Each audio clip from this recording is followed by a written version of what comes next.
அன்னைக்கு சரியா ஜூலை 6, 2021 மாலை நேரம் மணி ஒரு 5:30 நெருங்கிக்கிட்டு இருக்கு.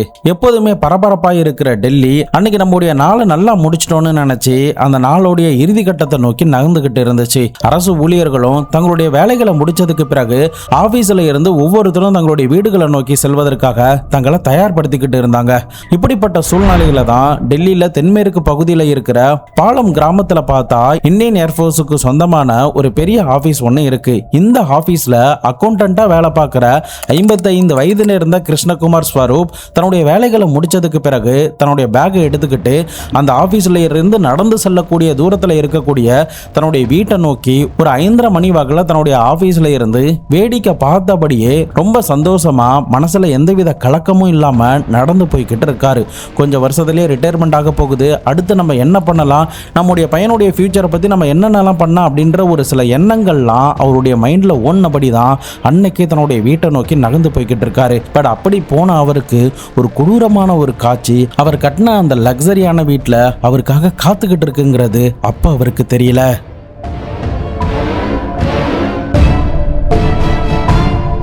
இந்த கிருஷ்ணகுமாரை பத்தி சொல்லணும்னா நீண்ட நாட்களா இந்தியன் ஏர்போர்ஸ்ல வேலை பார்த்துக்கிட்டு இருக்கிறதுனால நல்ல சம்பளத்தோட நல்ல செல்வ செழிப்போட தான் அந்த பகுதியில் வாழ்ந்துகிட்டு இருக்காரு. குறிப்பா அந்த பாலம் கிராமத்துல உள்ள ராஜ்நகர் என்ற பகுதியில தான் சொந்தமா இடம் வாங்கி 3 அடுக்கு மாடி வீட்டையுமே கட்டியிருக்காரு. இதுல இவர் ஃபர்ஸ்ட் ஃப்ளோர்ல தன்னுடைய குடும்பத்து கூட வாழ்ந்துகிட்டு வராரு. Ground floor plus second floor third floor எல்லாம் பார்த்தா வாடகைக்கு விட்டு அதன் மூலியமாவும் ஒரு வருமானம் பார்த்துக்கிட்டு வராரு. இப்போ பொருளாதார ரீதியா அவருடைய லைஃப்ல எந்த பிரச்சனையுமே இல்லை.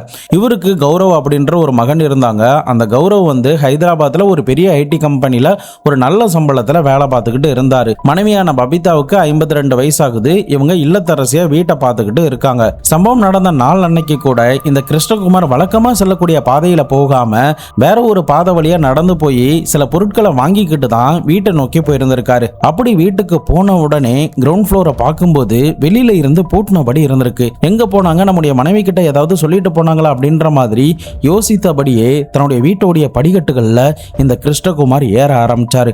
அப்போ அவர் வீட்டோடைய வாசலை பார்க்கும்போது டோர் திறந்த நிலையில இருந்திருக்கு.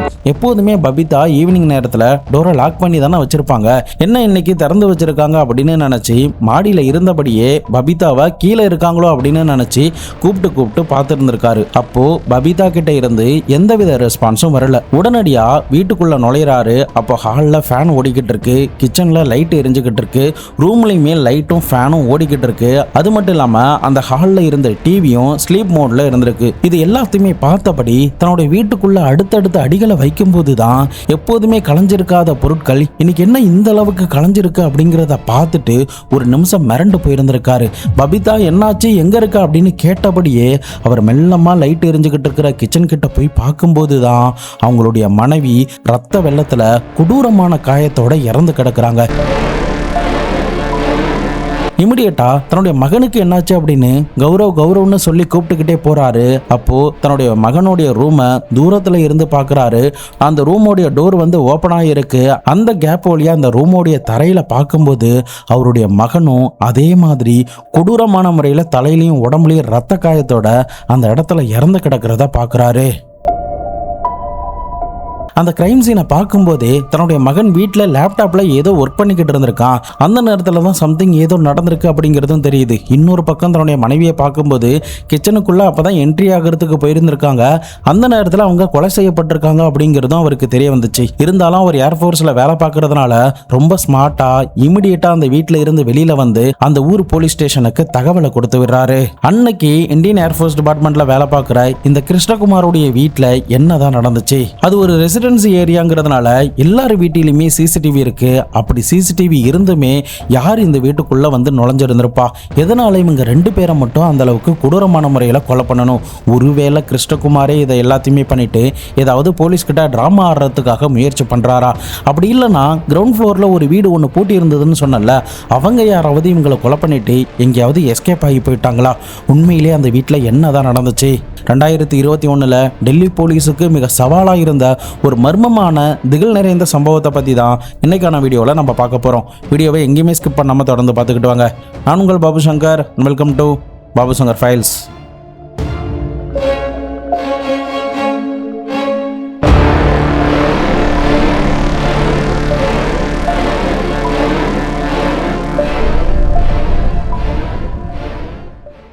பபிதாவுக்கு அன்னைக்கு என்ன நடந்துச்சுங்கிறத தெரிஞ்சுக்கிறதுக்கு முன்னாடி நம்ம வீடியோவை இன்னும் நீங்கள் லைக் பண்ணாமல் சப்ஸ்கிரைப் பண்ணாமல் பார்த்துக்கிட்டு இருந்தீங்கன்னா மறக்காமல் லைக் அண்ட் சப்ஸ்கிரைப் பண்ணி பாருங்கள். அப்போ தான் உண்மையாகவே கிரைம் சேனல் பார்க்குற நம்முடைய ஆடியன்ஸுக்கெல்லாம் நம்ம சேனல் போய் ரெக்கமெண்டில் போய் சேரும். எனக்கு அது பெரிய மோட்டிவேட்டாக இருக்கும். ஸோ எனக்காக அதை மட்டும் பண்ணிட்டு போங்க.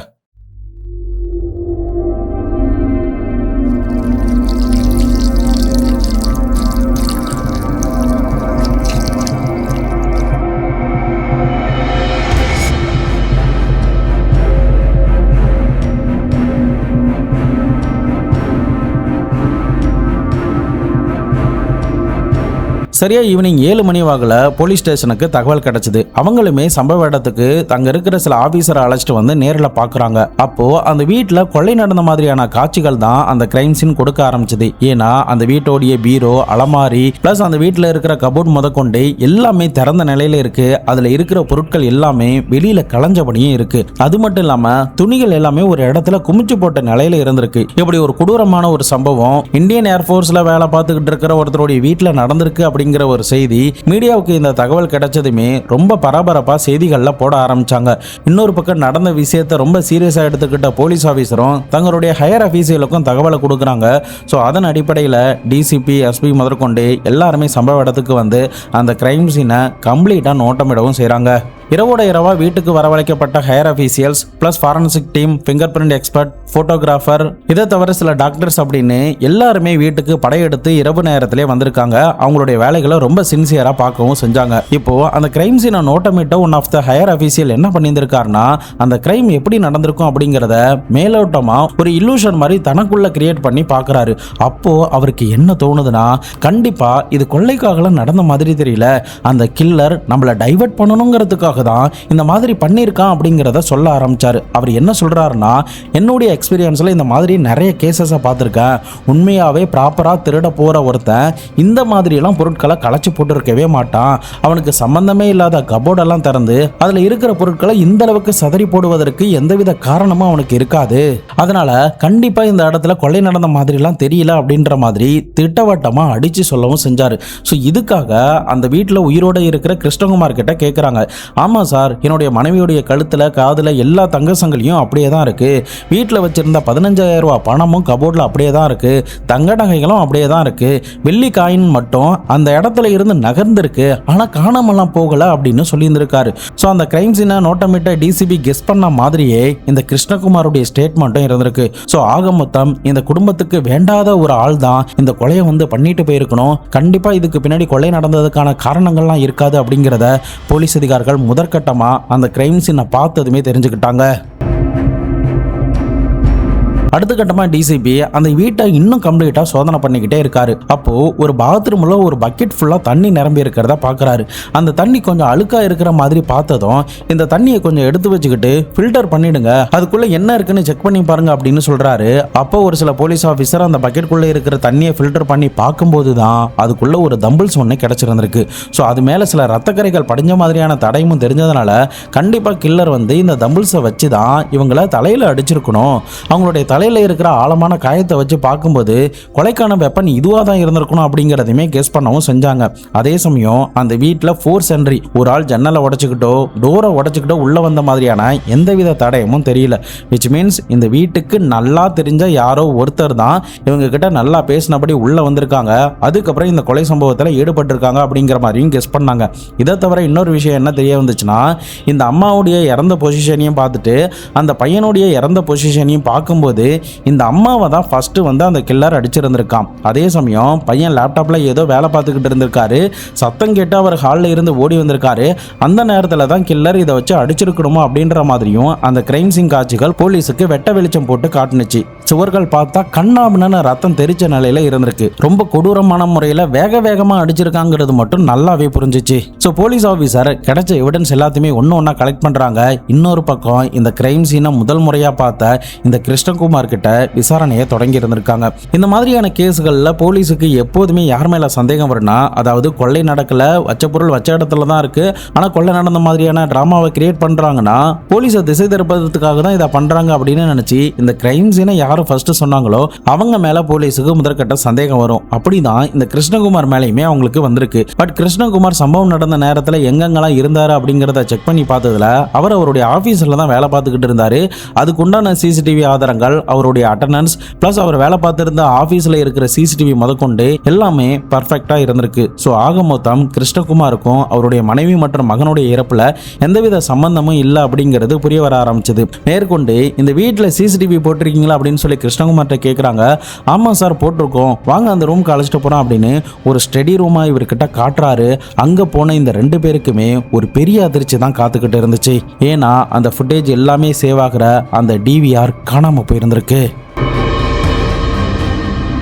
ஸோ கில்லருக்கு இந்த இடத்துல தான் சிசிடிவி இருக்குது அப்படிங்கிறது நல்ல பரிச்சயமாக இருந்திருக்கு. ஸோ அதனால தான் இந்த ரூமை திறந்துட்டு இதை பர்ஃபெக்டாக ரொம்ப ஈஸியாக கழட்டிட்டு போயிருக்கான் அப்படிங்கிறதையும் தெரிஞ்சுக்கிறாங்க. அதே சமயம் தெருவில் இருக்கிற எல்லா சிசிடிவியுமே செக் பண்ணி பார்க்கறதுக்கு ஒரு ஸ்பெஷல் டீமை ஃபார்ம் பண்ணி அவங்கள இரவோட இரவாக அந்த வேலைகளில் ஈடுபடுத்திக்கிட்டே இருக்காங்க. இன்னொரு பக்கம் மகனுடைய சடலத்தையும் அந்த பெண்மணியோடைய சடலத்தையும் மீட்டு பிரேத பரிசோதனைக்கு அனுப்பி வைக்கிறாங்க. இந்த ப்ராசஸ்லாம் ஒரு பக்கம் நடந்துக்கிட்டே இருந்த நேரத்தில் போலீஸ் இன்னொரு கட்டமாக சந்தேகம் யார் மேலே பாஞ்சுதுன்னா கிரவுண்ட் ஃப்ளோரில் வாழ்ந்துக்கிட்டு இருந்த இந்த கிருஷ்ணகுமாரோடைய வாடகைக்காரங்க மேலே. பட் அவங்கள பற்றி விசாரணை பண்ணும்போது அன்னைக்கு தான் அவங்க டூருக்காக ஃபேமிலியோட கிளம்புனதாகவும் சொல்லப்படுது. பட் உண்மையிலேயே அவங்க டூருக்காக தான் இங்கேருந்து கிளம்புனாங்களா, இல்லை ஒருவேளை பபிதாவையும் அவங்களுடைய மகனையும் கொலை பண்ணிட்டு கிளம்புனாங்களா அப்படின்ற சந்தேகத்தை வெரிஃபை பண்ணணும் அப்படிங்கிறதுக்காக இவங்க எந்த நேரத்தில் இந்த ஊரில் இருந்து கிளம்புனாங்களோ அது எல்லாத்தையுமே செக் பண்ணி பார்க்குறாங்க. அவங்களுடைய ஃபேமிலி போன மாதிரியான எல்லா எவிடன்ஸுமே செக் பண்ணி பார்க்குறாங்க. பட் அதுவுமே பர்ஃபெக்டாக இருந்திருக்கு. இப்போ போலீஸுக்கு எந்தவித எவிடன்ஸுமே இல்லை. ஆனால் அந்த வீட்டில் இருக்கிற அலமாரியில் மட்டும் சில ஃபிங்கர் பிரிண்ட் வந்து கிடைச்சிருந்திருக்கு. இந்த ஃபிங்கர் பிரிண்ட் இந்த கேஸுக்கு நமக்கு ஹெல்ப் பண்ணுமா ஹெல்ப் பண்ணாதா அப்படின்ற ஒரு சந்தேகத்தோட தான் இந்த வழக்குடைய விசாரணையை இன்னும் அடுத்த கட்டத்துக்கு எடுத்து செல்லவும் செஞ்சாங்க. போலீஸ் அந்த கிரைம் சீனில் வந்து எல்லா எவிடன்ஸுமே கலெக்ட் பண்ணியிருந்தாலும் அது ஒரு இரவு நேரங்கிறதுனால அவங்களால போஸ்ட்மார்ட்டம் பண்ணவும் முடியல. அதே நேரம் என்னதான் அந்த வீட்டு முன்னாடி நிறைய பேர் கூடியிருந்தாலும் அது ஒரு ரெசிடென்சி ஏரியாங்கிறதுனால ஒவ்வொரு வீட்லையுமே போயிட்டு அந்த இரவு நேரத்தில் சிசிடிவியை கலெக்ட் பண்ண முடியாத ஒரு சுச்சுவேஷனும் ஏற்படுது. இதனால பகல் வரைக்கும் போலீஸ் ஆஃபீஸர் காத்திருக்காங்க. அடுத்த நாள் விடிஞ்ச கையோட ஒவ்வொரு வீடுகளுக்காக போயிட்டு ஒரு ரெக்வஸ்ட் வச்சு தான் அந்த வீட்டில் இருக்கிற ஒவ்வொருத்தவங்க கிட்டையும் சிசிடிவி ஃபுட்டேஜை கலெக்ட் பண்ணவும் செஞ்சாங்க. இன்னொரு பக்கம் போஸ்ட்மார்ட்டம் ரிப்போர்ட்ல இவங்களுடைய தலையில விழுந்த ஆழமான காயம் தான் இவங்களுடைய இறப்புக்கான காரணம் அப்படின்னு சொன்னுச்சு. அது மட்டும் இல்லாம இந்த 2 பேரும் இறந்து போனது ஒரு 2ல இருந்து 3-3:30 இருக்கலாம் அப்படின்ற மாதிரியும் சொல்லப்பட்டுச்சு. இப்போ போலீஸ் ஆஃபீஸர் இந்த ரிப்போர்ட் மூலியமா அந்த டைமிங்கை மட்டும் நோட் பண்ணி அந்த டைமிங்ல யாராரு இந்த ஏரியாக்குள்ள வந்துட்டு போயிருக்காங்க, புதுசா யாராவது பார்த்தாங்களா, ஏதாவது ஆட்டோவோ காரோ இந்த ஊருக்குள்ள வந்துச்சா, சந்தேகப்படுற மாதிரியான விஷயங்கள் ஏதாவது நடந்துச்சா, நாய்கள் ஏதாவது குறைக்கிற மாதிரியான சத்தம் யாருக்காவது கேட்டுச்சா அப்படின்னு பல ஆங்கிள் யோசிச்சு அந்த தெரு முழுக்க தங்களுடைய விசாரணையை அடுத்த நாளே ரொம்ப பரபரப்பா பண்ணிக்கிட்டு இருக்காங்க. இன்னொரு பக்கம் இந்தியன் ஏர்ஃபோர்ஸ்ல இருந்துமே இந்த வழக்கை சீக்கிரமா விசாரணை பண்ணுங்க, கில்லர் சீக்கிரமா பிடிங்க அப்படின்ற மாதிரி ஒரு ரெக்வஸ்ட்டுமே வைக்கப்பட்டுச்சு. அதே சமயம் அந்த இறந்து போனவங்களுடைய சடலத்தை மார்ச்சுரிக்கு அனுப்பி வைக்கிறாங்க. அங்க உறவினர்கள் அந்த சடலத்தை வாங்குவதற்காக நீண்ட நேரமா இந்த கிருஷ்ணகுமாருக்கு ஆறுதல் சொன்னபடியே காத்துக்கிட்டு இருக்காங்க. இந்த விஷயங்கள் ஒரு பக்கம் நடந்துகிட்டே இருந்த நேரத்துல தான் போலீஸுக்கு ஒரு முக்கியமான ஒரு லீடு, அவங்க எதிர்பார்க்காத ஒரு ட்விஸ்ட் நிறைந்த எவிடன்ஸே கிடைக்க ஆரம்பிச்சது. அது என்னன்னா அந்த தெருவில் இருந்த ஒருத்தவங்களுடைய வீட்டில் ஒரு சிசிடிவி ஒன்று கிடைச்சிருக்கு. அந்த சிசிடிவியில் ஒரு ஆள் நடந்து போற மாதிரியும் அவனுடைய முகத்தில் ஒரு தழும்பு இருக்கிற மாதிரியும் அது மட்டும் இல்லாமல் பேக்கில் எதையும் எடுத்து செல்ற மாதிரியான காட்சிகள் பதிவாயிருக்கு. ஆனால் அவனுடைய முகம் மட்டும் சரியா போலீஸுக்கு தெரியல. இதனால என்ன பண்றதுன்னு குழம்பி போய்கிட்டே இருந்த நேரத்தில் தான் இன்னொரு சிசிடிவியில் பார்த்தா ஒரு ரிக்ஷா ஒன்று இருந்திருக்கு. அதாவது பேட்டரி ஆட்டோ மாதிரி ஒன்று அங்கே நின்றுருக்கு. அந்த ஆட்டோவில் பார்த்தா சாரதிங்கிற பெயர் எழுதியிருக்கு. அந்த ஆட்டோவில் தான் அந்த மர்ம மனிதன் ஏறி போயிருந்திருக்கான். ஸோ இப்போ அந்த ஆட்டோக்காரரை விசாரணை பண்ணா ஏதாவது லீடு கிடைக்கும் அப்படின்னு நினைக்கிறாங்க. ஸோ அதன் அடிப்படையில் சுற்று வட்டாரத்தில் எங்கெங்கெல்லாம் ஆட்டோ ஸ்டாண்ட் இருக்கோ இந்த சாரதிங்கிற பெயர் பொறிச்ச ஆட்டோ யார் வச்சிருக்காங்க அப்படின்னு விசாரணை பண்ணி அந்த ஆளையுமே ஒரு சில மணி நேரத்திலேயே போலீஸ் கண்டுபிடிக்கவும் செஞ்சாங்க. அப்போ அந்த ஆள்கிட்ட போலீஸ் வந்து விசாரணை பண்ணும்போது அவர் என்ன சொல்றாருன்னா, ஆமா சார், ஒரு 2:30 ஒரு 3 மணி இருக்குன்னு நினைக்கிறேன். அந்த நேரத்தில் நான் வந்து அந்த ராஜ்நகர் பகுதியில் தான் ஒரு ஆளை இறக்கி விட்டுட்டு ஏதாவது சவாரி வருமா அப்படிங்கிறத நான் பார்த்துக்கிட்டு இருந்தேன். அப்போ திடீர்னு ஒருத்தன் என்னுடைய ஆட்டோவில் வந்து ஏறினா, பக்கத்தில் இருக்கிற மெட்ரோ ஸ்டேஷனில் என்னை இறக்கி விட சொன்னா. நானுமே 1.5 கிலோமீட்டர் இருக்குது அப்படின்னு சொல்லி 50 ரூபா பணம் கேட்டேன். பட் அவன் என்னால் 30 ரூபா தான் தர முடியும் அப்படின்னு சொன்னான். சரி ஏன் வரதை விடுவேனே அப்படின்னு சொல்லிட்டு நானும் அவனை அழைச்சிட்டு போனேன். ஆனால் அவனை பார்க்கறதுக்கு அன்னைக்கு ரொம்ப படபடப்பாக இருந்தான். நான் என்னுடைய தலைக்கு மேலே இருக்கிற அந்த சென்டர் மிரர் வழியாக நான் அவனை பார்த்தேன். அவனுடைய முகத்தில் ஏதோ ரத்தம் தெரிச்ச மாதிரி இருந்துச்சு. அதை பற்றி என்னன்னு கேட்டப்போ கூட அவன் வாயையே திறக்கல. அதுக்கப்புறம் அந்த மெட்ரோ ஸ்டேஷனும் வந்துச்சு. அவன் கீழே இறங்கிட்டு என்கிட்ட காசு கொடுத்தான். அதன் பிறகு எங்கே போனான்னு தெரியல அப்படின்ற மாதிரி சொல்லியிருந்திருக்காங்க. பட் அதுக்கப்புறம் போலீஸ் ஆஃபீஸர் அந்த பணம் உனக்கு எப்படி கொடுத்தான், எந்த மாதிரி கொடுத்தான், அவனுடைய அங்க அடையாளங்கள் என்ன அப்படின்ற மாதிரி நல்லா யோசிச்சு சொல்லுங்க அப்படின்னு சொல்லும்போது தான் அந்த ஆட்டோக்காரர் ஒரு முக்கியமான ஒரு தகவலை கொடுக்க ஆரம்பிச்சாரு. அது என்னன்னா, சார் அவன் என்கிட்ட காசு கொடுக்கும்போது அவன் கொடுத்த அந்த காசுல 10 ரூபா நோட்டு கிழிஞ்சிருந்தது. அதனால எனக்கு இந்த காசு வேண்டாம் அப்படின்னு சொல்லி திருப்பி கொடுத்துட்டேன். அதன் மூலியமா எனக்கு ஜிபே மூலியமா 30 ரூபா டிரான்ஸ்ஃபர் பண்ணா. அதுக்கப்புறம் அவன் பார்க்கிங்கை நோக்கி தான் போன மாதிரி தெரிஞ்சிச்சு அப்படின்னு சொல்லியிருந்திருக்காங்க. பட் இந்த ஸ்டேட்மெண்ட் தான் இந்த கேஸையை முடிக்க போகுதுன்னு போலீஸ் அப்போ நினைக்கல. இமிடியேட்டா அந்த ஆட்டோக்காரர்கிட்ட அந்த டிரான்சாக்ஷன் ஐடியெல்லாம் காட்டுங்க அப்படின்னு சொல்லி அந்த டீட்டெயில்ஸையும் அந்த மொபைல் நம்பரையும் எடுத்து கண்ட்ரோல் ரூமுக்கு அனுப்பி வைக்கிறாங்க. அப்போ அனுப்பி செக் பண்ணி பார்க்கும்போது தான் அவங்க அதிர்ந்து போகிற மாதிரியான, அவங்க அந்த கிரைம் சீன்லையும் அந்த வீட்லையும் அந்த போஸ்ட்மார்ட்டம் பண்ணுற இடத்துலையும் பார்த்த ஒரு ஆளுடைய முகம் அவங்க கண்களுக்கு தெரிய ஆரம்பிச்சது. மார்ச்சுரி கிட்ட இந்த கிருஷ்ணகுமார் அவருடைய குடும்பத்தார்கள் கூடயும் உறவினர்கள் கூடயும் சடலத்தை வாங்குவதற்காக காத்துக்கிட்டு இருந்தாருன்னு சொன்னல. அந்த நேரத்தில் டாக்குமெண்ட் ப்ராசஸ் எல்லாமே நடந்துகிட்டு இருக்கு. அப்போ அந்த உறவினர்களுக்கு மத்தியில ஒரு 33 வயது இருக்கிற ஆள் ரொம்ப அழுதபடி கலக்கத்தோட இருக்கிறதையும் போலீஸ் பார்க்குறாங்க.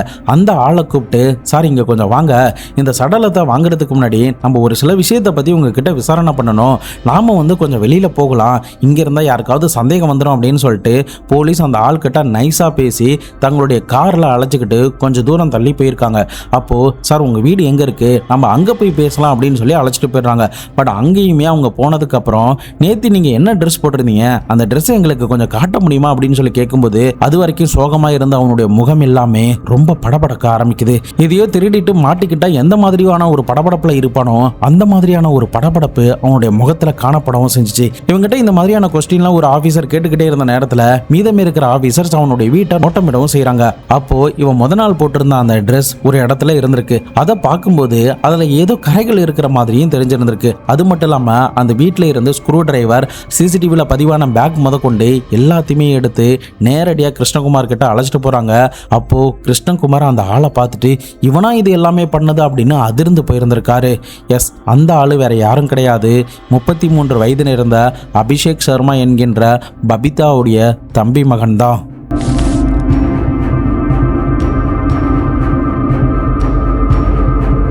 தன்னுடைய சொந்த அத்தையை இவன் கொலை பண்ணுவதற்கு என்ன காரணமா இருக்கும்? கிருஷ்ணகுமாருக்கும் இவனுக்குமே நல்ல ரிலேஷன்ஷிப் இருந்திருக்கு. அப்படி இருக்கும் பட்சத்தில் ஏன் நம்முடைய மகனையும் மகளையும் கொலை பண்ணா அப்படின்ற ஒரு சந்தேகம் அவருக்குமே இருந்துச்சு. போலீஸ் இதை பற்றி அபிஷேக் கிட்ட விசாரணை பண்ணும்போது தான் அன்னைக்கு பபிதாவுக்கும் அந்த கௌரவுக்கும் என்ன நடந்துச்சு, எதனால் அவங்கள கொலை பண்ணா அப்படின்ற எல்லா டீட்டெயிலுமே தெரிய வரவும் செஞ்சுச்சு.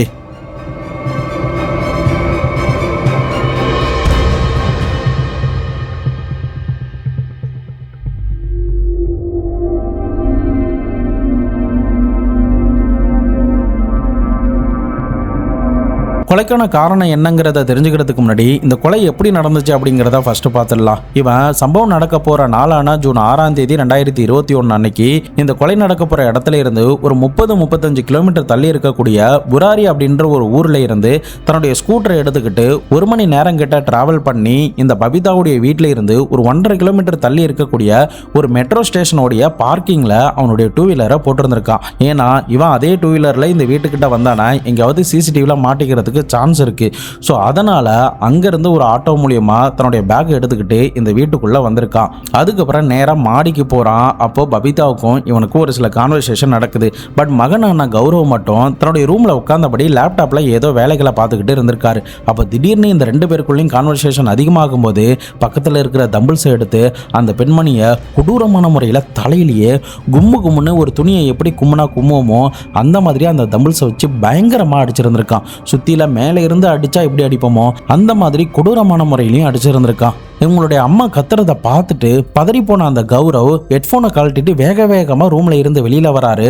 அப்ப இமிடியேட்டா இவன் அந்த பையனையுமே கொடூரமான முறையில அதே தம்பிள்ஸை வச்சு அவருடைய தலையிலுமே அடிச்சிருந்திருக்கான். அவர் சம்பவ இடத்துல இறந்து போயிடுறாரு. அதுக்கப்புறம் போலீஸ் நம்மளை பிடிச்சிட கூடாது, வேத்து ஆள் இந்த வீட்டுக்குள்ள வந்து இந்த கொலையை பண்ணிட்டு போயிட்டான் அப்படின்ற டிராமாவை கிரியேட் பண்ணுங்கிறதுக்காக தான் வீட்டுடைய எல்லா கபோர்டையும் திறந்து எல்லா பொருட்களையும் கீழே தள்ளி விட்டேன். அதுக்கப்புறம் கொலைக்கு பயன்படுத்தின அந்த தம்பிள்ஸை பாத்ரூம்ல இருந்த பக்கெட்டுக்குள்ள போட்டு தண்ணியை ஃபில் பண்ணிட்டேன். அப்போதான் என்னுடைய கைரேகையும் டிஎன்ஏவும் கிடைக்காது அப்படின்னு நினைச்சேன். அதுக்கப்புறம் அந்த அலமாரி எல்லாத்தையுமே திறக்கிறதுக்கு நான் பயன்படுத்தின டூல்ஸ் எல்லாத்தையுமே என்னுடைய பேக்ல பத்திரமா எடுத்து வச்சுக்கிட்டேன். அதுக்கப்புறம் கொஞ்சம் நேரம் இருந்து அந்த அலமாரியிலையும் பீரோலையும் அந்த வீட்டில் எங்கெங்கெல்லாம் நான் கை வச்சனோ அந்தந்த இடத்துல இருக்கிற தடயங்களை அழிக்கிறதுக்கு முயற்சி பண்ணேன். அதுக்கப்புறம் தான் எதுவுமே தெரியாத மாதிரி நான் வந்த வழியாவே போனேன். என்னுடைய ஆட்டோவில் ஏறி ரிட்டன் வீட்டுக்கே வந்துட்டேன். அதன் பிறகு என்னுடைய அத்தை இறந்து போயிட்டாங்க அப்படின்ற செய்தி எனக்கு கிடைச்சது. நானும் எதுவுமே தெரியாத மாதிரி பதறி அடித்தபடி கிருஷ்ணகுமாரை வந்து பார்த்தேன். கிருஷ்ணகுமாருக்கும் அது தெரியாததுனால என்னை பார்த்ததும் அழுதபடியே உன்னுடைய அத்தையை பார்த்தியா, இப்படி இறந்து போயிட்டாங்க அப்படின்னு சொல்லி அழுதாரு. நானும் அப்பாடா அப்படின்னு பெருமூச்சு விட்டேன். என் மேலே யாருக்கும் சந்தேகம் வரல அப்படின்னு நினைச்சேன். ஆனால் கடைசியில் அந்த கிழிஞ்ச 10 ரூபா நோட்டுனாலையும் நான் அனுப்பின அந்த 30 ரூபா ஜிபே பேமெண்டாலையும் நான் மாட்டுவேங்கிறத எதிர்பார்க்கவே இல்லை. நான் இதில் கோட்டை விட்டுட்டேன் அப்படின்ற மாதிரி சொல்லியிருந்திருக்கான். பட் எதுக்காகடா இந்த கொலையை பண்ண, சிசிடிவியோடைய டிவிஆர்லாம் எங்கே போட்ட அப்படின்னு சொல்லி கேட்கும்போது தான் இன்னொரு அதிர்ச்சிகரமான ஸ்டேட்மெண்ட்டை அவன் கொடுக்கவும் செஞ்சான்.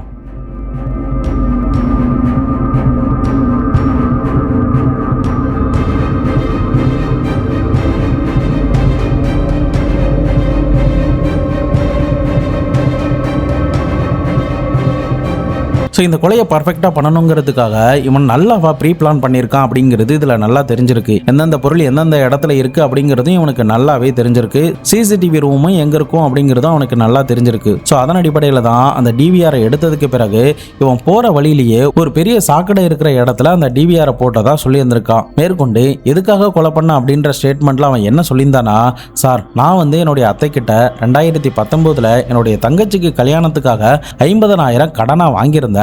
ஆனா அந்த கடனை என்னால கொடுக்க முடியல. நான் ஒரு சின்னதா ஒரு பிசினஸ் பார்த்துக்கிட்டு இருக்கேன். காஸ்மெட்டிக்ஸ் ஷாப் வச்சு நடத்திக்கிட்டு வரேன். பட் அதுல எனக்கு பெருசா ப்ராஃபிட்லாம் இல்லை. ஆனா என்னுடைய அத்தையும் என்னுடைய மாமாவும் நல்ல வசதி வாய்ப்பா நல்ல செல்வ செழிப்போட தான் இருக்காங்க. இவங்க குடும்பத்தை தவிர மற்ற குடும்பங்கள் யாருமே இந்த அளவுக்கு வசதியாலாம் இல்லை. பட் அது எனக்கு எந்தவித பிரச்சனையுமே இல்லை. ஆனா எங்கேயாவது ஃபங்க்ஷன்ல என்ன பார்த்தா எல்லாரும் முன்னாடியும் என்னை கூப்பிட்டு நீ 50,000 எனக்கு பணம் கொடுக்கணுமே, எதுக்காக இன்னும் கொடுக்கல அப்படின்னு சொல்லி என்னை கேட்டு அசிங்கப்படுத்தினாங்க. ரொம்ப கேவலமா பார்த்தாங்க. அது மட்டும் இல்லாம உங்ககிட்ட காசு இல்லைன்னா எதுக்காக அவ்வளோ ஆடம்பரமா உன் தங்கச்சிக்கு நீ கல்யாணம் பண்ணணும், எதுக்காக இந்த வெட்டி பந்தா, நீ ஒரு ஏழை அப்படின்ற மாதிரி என்னை குத்தி காட்டிக்கிட்டே இருந்தாங்க. அந்த குத்தி காட்டுறது எனக்கு பிடிக்கல. அதனால தான் அன்னைக்கு அவங்களுடைய வீட்டுக்கு போயிட்டு இந்த மாதிரி யாருக்கிட்டையும் என்னை குத்தி காட்டாதீங்க அப்படின்னு சொன்னேன்.